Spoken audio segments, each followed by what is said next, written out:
¿Quién le pega? Bogarino Tacuara. Va, Bogarín Tacuara le pegó.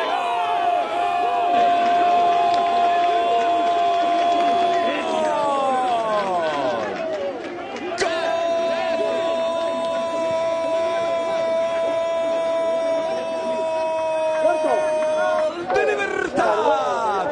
Oscar René Tacuara Cardoso. La pisó Bogarín y el remate bajo. Se mete abajo, cerquita del palo. Gran remate de un experto. Oscar René Tacuara Cardoso. El gran goleador que tiene Libertad. Abre la cuenta. Libertad quiere distanciarse al frente del campeonato.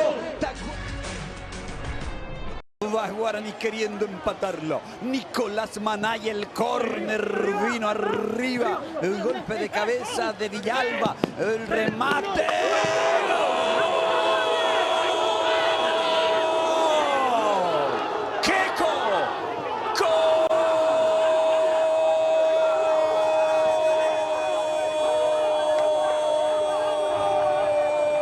De Guaraní, Daniel Queco Villalba lo empata. El remate se estrella en la red del arco que defiende Martín Silva. Guaraní había entrado decidido a cambiar la historia en el segundo tiempo y uno de los jugadores que motivó la levantada de Guaraní, el Queco Villalba, consigue empatar. El derechazo que se desvía. El marcador ahora, Libertad 1, Guaraní 1. Así es, Rubén, totalmente merecido lo del legendario. Este segundo tiempo era el partido que esperábamos. Este segundo tiempo es el equipo que esperábamos cuando estaba perdiendo 1-0 en el primer tiempo, cuando Libertad se puso adelante.